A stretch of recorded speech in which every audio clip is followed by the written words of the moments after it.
Alright everybody, this is Julian from RawPhysique. Today I'm going to talk about progressive overload and why it is so important for you to actually make muscle gain using this concept. And also to address my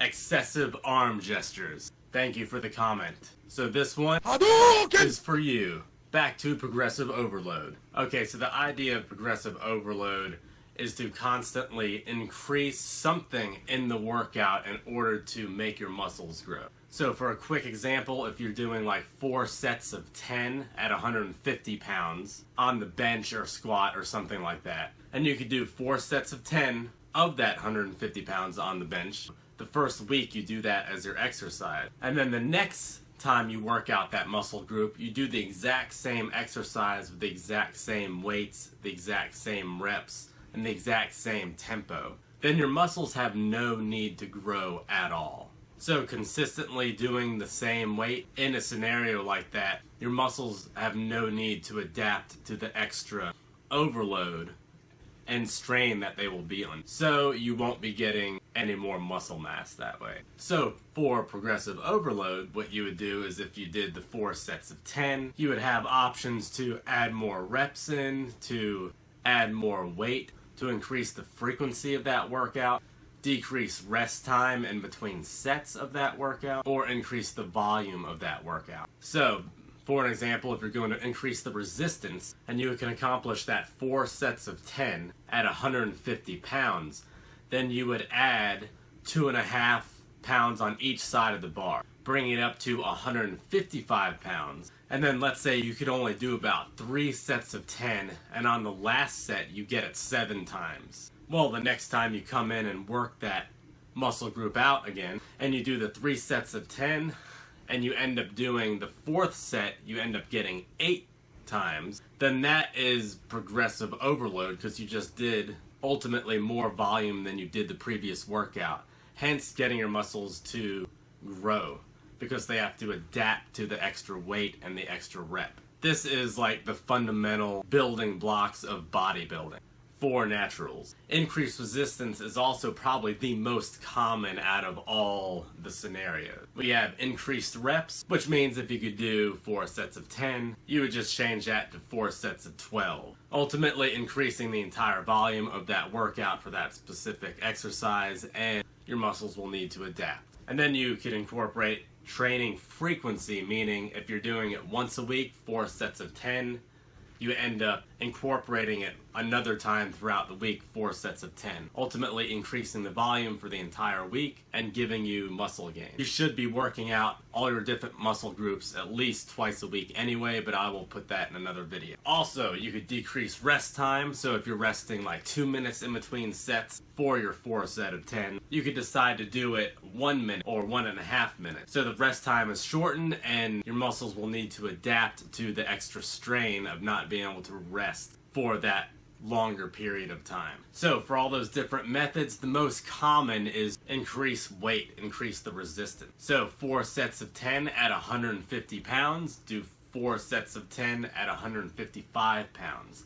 Once you can do that, do 4 sets of 10 at 160 pounds. So you'll progressively be overloading that muscle, and it will have to grow to adapt to the extra strain you are putting it under. Now, an important issue is make sure you're still using good form. Don't arc your back or throw your weight around trying to get an extra rep out. You have to have the same form, good form, as you did the previous workout for that muscle group. You can't just throw other muscle groups into it to get an extra rep out.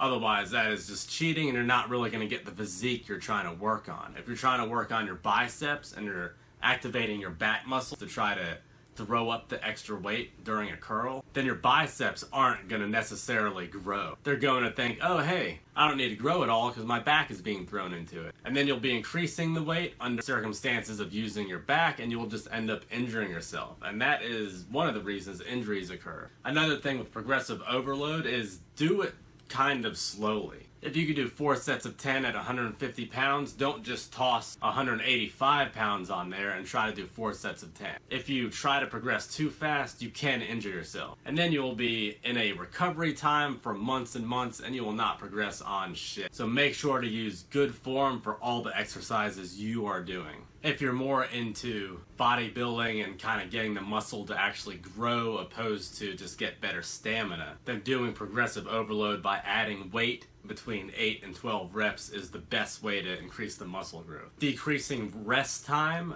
or increasing the reps, meaning 4 sets of 12, if you can do that, 4 sets of 15, that will increase your stamina, but it won't trigger the muscle growth like adding extra weight between 8 and 12 reps. Same thing with decreasing rest time. Now, there is debate between decreasing the rest time and muscle growth, but if you look at powerlifters that have massive chests and massive shoulders to bench like 500-600 pounds, they will have rest times between like 3 to 4 minutes and even longer in between each set. So just think of that like backwards, like if you only rest like 15 or 20 seconds, your muscles don't have that much time to gain back glycogen, gain back energy, and have rest time before actually like pushing out another set of 8. A good time like average bodybuilders use is between 45 seconds and a minute and a half. So I do probably like a minute in between my sets. So progressive overload, just make sure you're adding extra weight. If you could do your set count, meaning 4 sets of 8, let's say at 160 pounds, do 4 sets of 8 at 165 pounds. Sometimes that will actually decrease your set count by like